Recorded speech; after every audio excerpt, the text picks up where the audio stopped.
My name is Rachel. I'm 32 years old. And this is how I took revenge on the family who erased me. The story begins on a cold, gray Tuesday, with me sitting in my car outside the estate law office, hands trembling on the steering wheel. I had just gotten off the phone with my cousin Julia.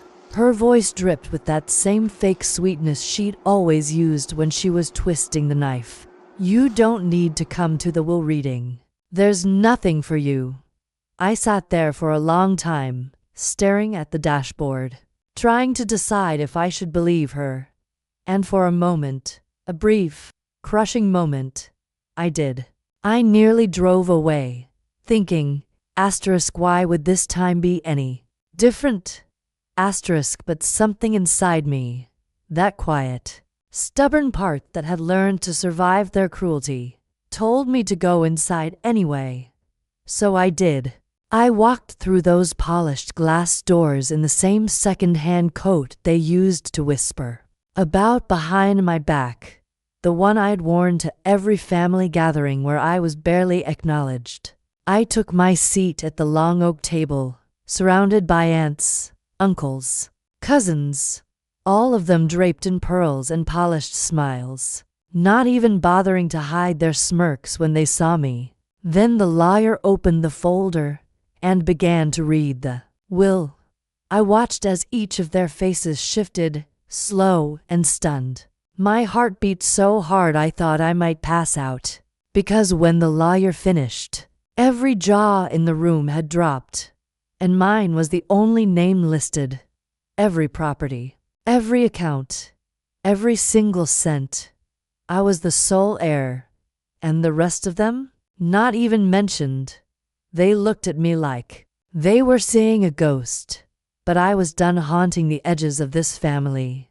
I was real now, and I was the one who'd walked away with everything they thought belonged to them. Fade to black, rewind. Because before I ever got that call, before the reading, before the inheritance, there was a whole life of being invisible, and that's where the pain really began. Rachel grew up poor. Not just in money, but in belonging. Her mother, Elena, was a kind, fiercely independent woman who worked nights as a nurse and spent her days making sure Rachel felt loved, even if they were always scraping by. When Elena died suddenly in a car accident, Rachel was just 12. In the days that followed, there were casseroles and condolences from neighbors, but not a single phone call from the Aldens, her mother's side of the family. Not even a sympathy card. The only exception had been her grandfather, Richard Alden, a quiet, stoic man with sharp eyes and old money. He had visited Rachel once after the funeral, placing a gentle hand on her shoulder and saying, "You'll be all right, little one." She never forgot that. But Richard was surrounded, controlled, really, by the rest of the Aldens. Her uncles, her cold, manicured aunts, and her picture-perfect cousins, who all lived in gated homes and summered in Nantucket. They had decided long ago that Rachel and her mother were beneath them. Elena had been the black sheep, the daughter who married wrong, moved into a poor neighborhood, and never asked for favors. After her death, Rachel was unofficially cut out of the family narrative. There were no holiday invitations, no visits, no offers of help with school, or grief, or growing up. Just silence. Rachel was the forgotten one. Or worse, the one they pretended never existed. Still, she tried to maintain a connection to the only blood family she had left. Every Christmas, she mailed a card to her grandfather with a photo tucked inside, snapshots of her growing up, her graduation, even one from her first job. She never heard back. Once, she tried calling and her aunt answered, saying flatly, "We know what you're doing. If you think writing to him is going to get you into the will, think again." Rachel was 16 then. The word stung so much she didn't try again for years. By the time she turned 25, Rachel had put herself through community college and then law school. She waitressed, tutored, and cleaned offices just to afford textbooks. She'd never asked anyone for help. She didn't wear designer clothes or go on expensive vacations like her cousins. But she had something none of them could claim. She built her life herself. Years later, when word reached her that her grandfather was seriously ill, something inside her stirred. She didn't want money. She just wanted to see him, to ask if he remembered her, if she'd ever mattered. She tried to visit him at the estate, but the housekeeper, likely under instruction, turned her away. Family only, she'd said. When Rachel insisted she was family, the woman said apologetically, "Mr. Alden isn't seeing anyone." Her uncle called the next day. His voice was cold, dismissive. "He doesn't even remember you." Rachel let it go. And for a while, she did. She buried the hope under her casework and her court dates. She moved on, or at least tried. That's why, when her cousin Julia called after Richard Alden's funeral to say there was nothing for her, she believed it. She'd been told her entire life she didn't belong. But then came the will, and everything changed. A week after her grandfather's death, Rachel came home from work to find a small envelope in her mailbox, plain, slightly smudged, and postmarked from a town in Florida she didn't recognize. She nearly tossed it aside with the usual junk until she saw the handwriting. It was shaky, deliberate, and unmistakably familiar. Her chest tightened. Inside, there was no return address, just a brass house key taped to a folded piece of lined paper. The message was brief, barely legible. Asterisk asterisk, don't believe what they say. I never forgot you. Please come. Asterisk asterisk, there was no signature, but Rachel knew immediately who it was from. Her heart pounded as she turned the note over, as if there might be something more hidden. But that was it. A key, a plea, a lifeline from the only person in the Alden family who'd ever shown her a sliver of warmth. Shaken, Rachel called her cousin Julia to ask about the funeral arrangements and the will. She hadn't been notified of either. Julia answered like she'd been expecting the call. Her tone was dry, almost performatively indifferent. "Oh, it was small. Family only.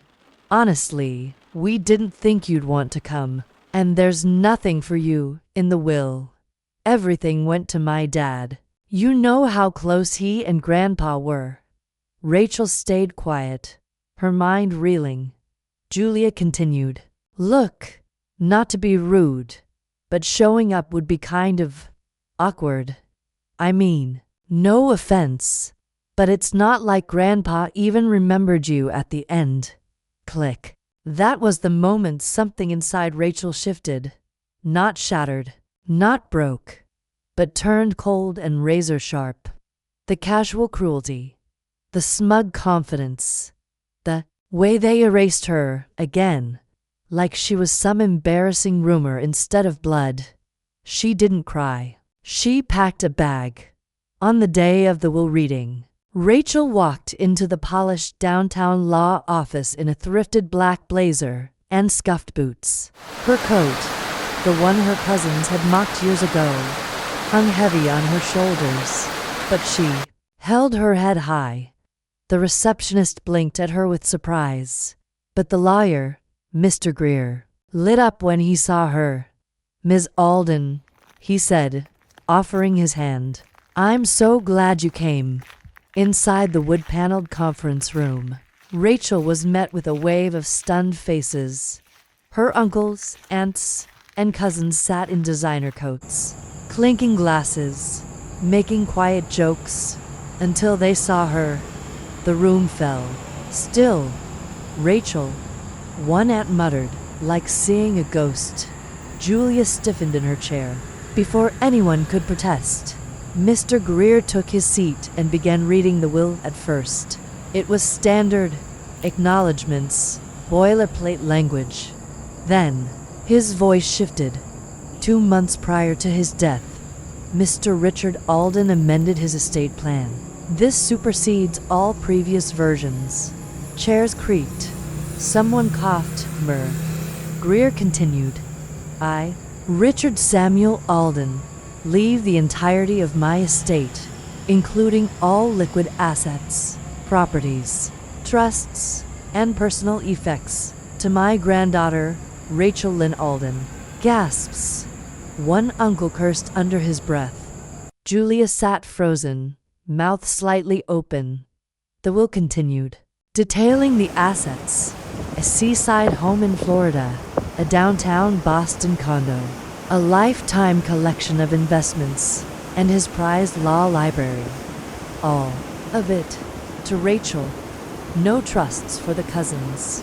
No carve-outs for the siblings. Not even a sentimental trinket. Greer glanced up as if waiting for interruption, but no one spoke. Rachel didn't gloat. She didn't smirk. She sat still, letting the moment carve itself into memory.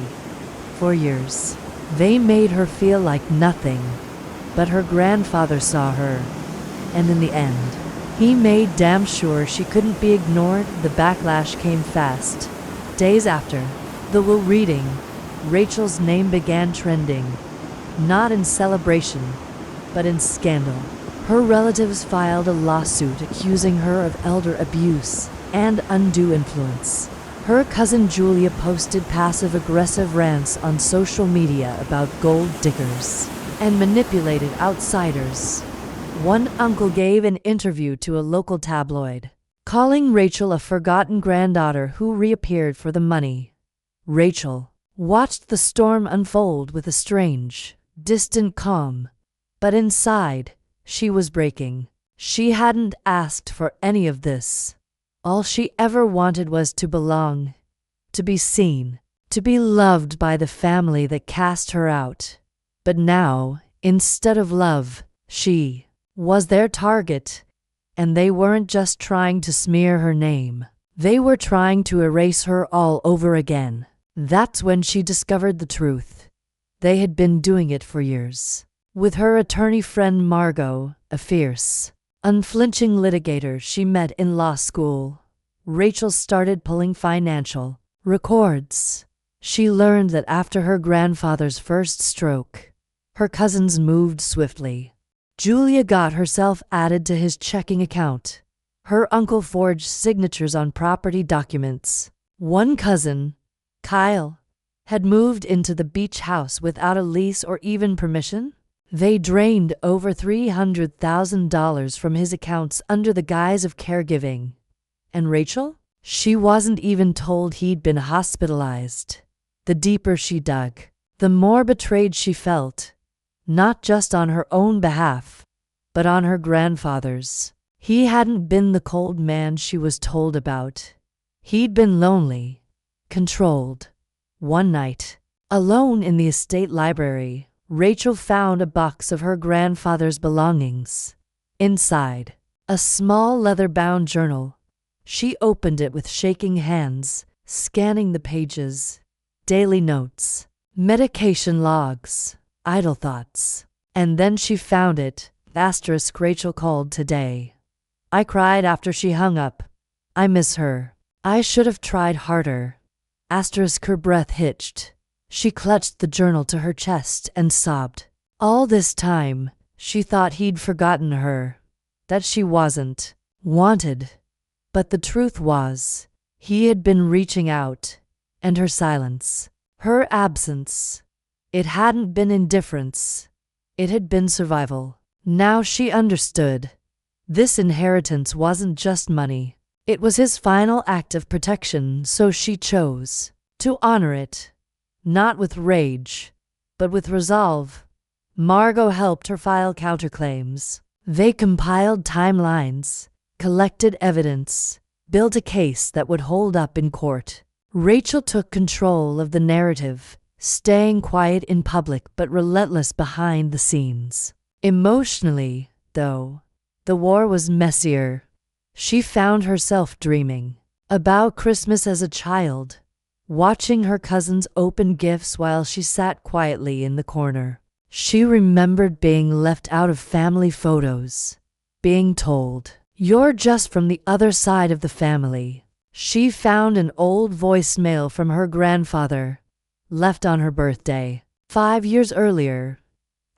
Rachel, I don't know if this is your number anymore, but I'm thinking of you. I always am. She'd never called back. The guilt hit hard, but so did the clarity. This wasn't about revenge. It wasn't about proving she was good enough. This was about reclaiming what had always been hers. Her story, her truth, her name. Rachel looked out the window of her apartment, gripping the journal tightly.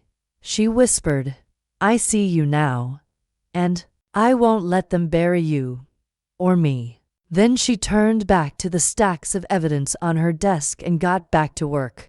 The courtroom was packed on the final day. Rachel sat at the plaintiff's table, steady and silent, while her family filled the benches behind the defense attorney.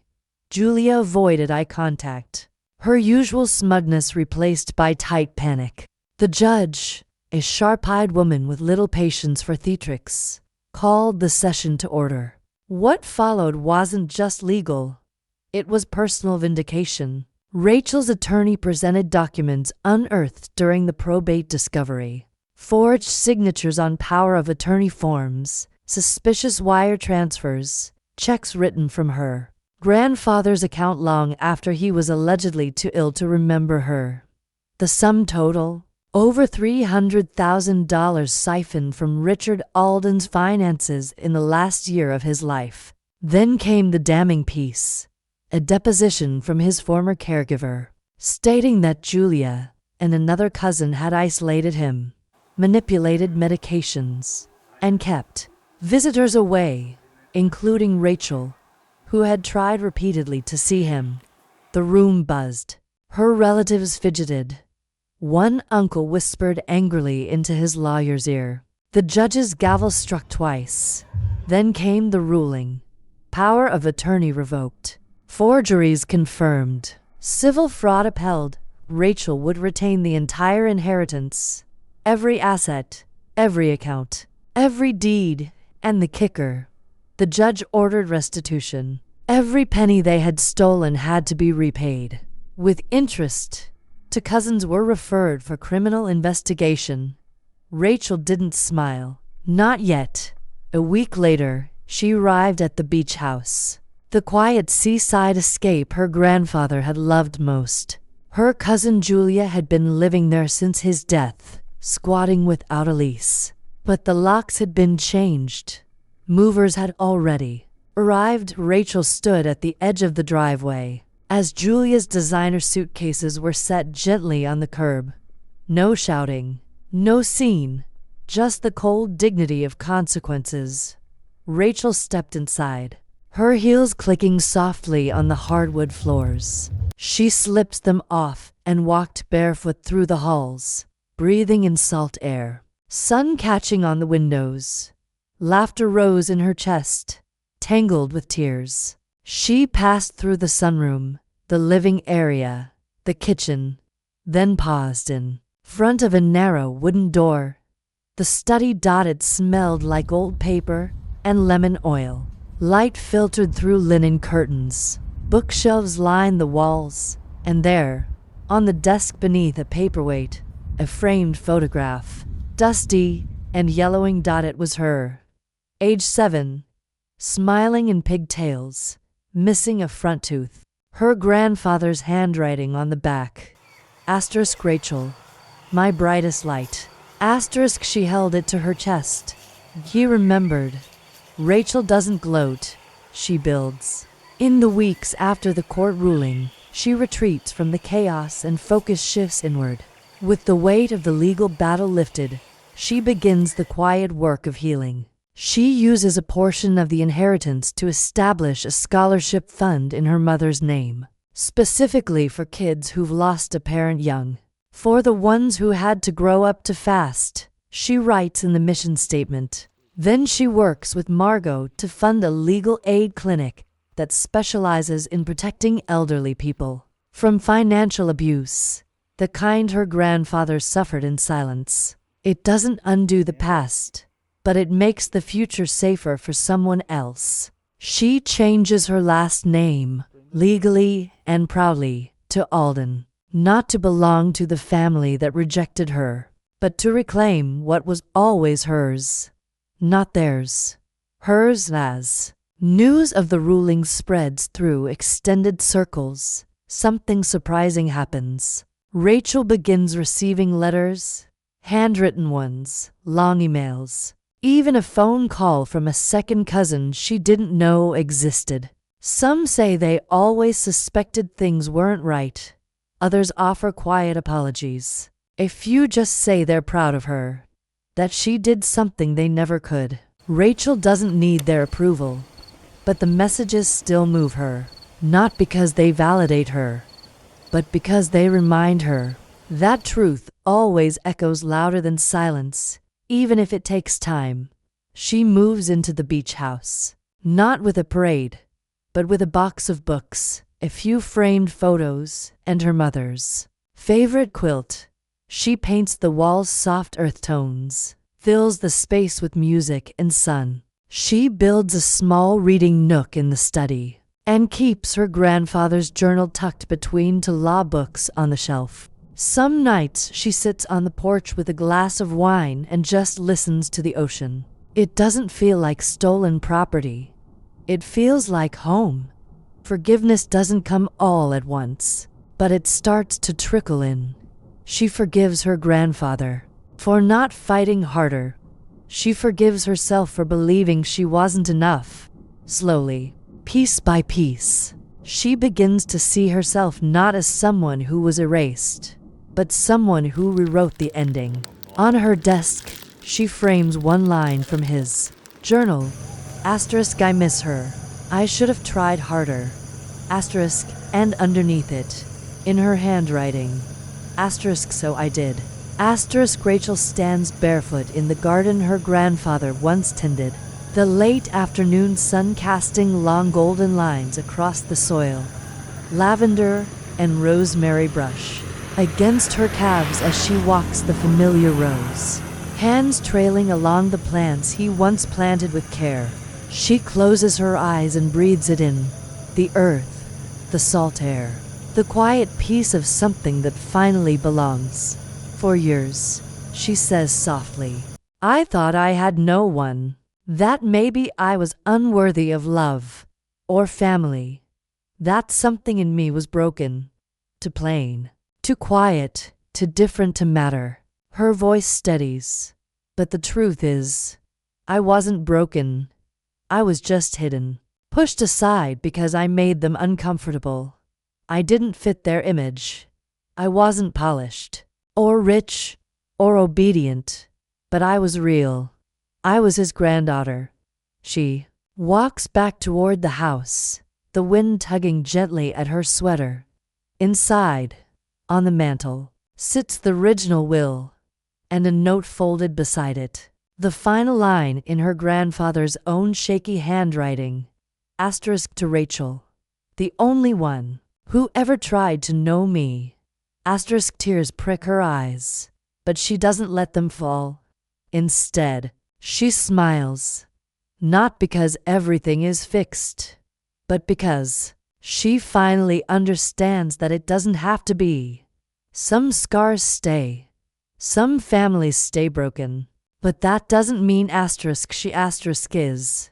She looks up, straight at the camera, calm, certain, whole. They told me not to bother showing up. I'm glad I did, because I didn't just inherit a fortune. I inherited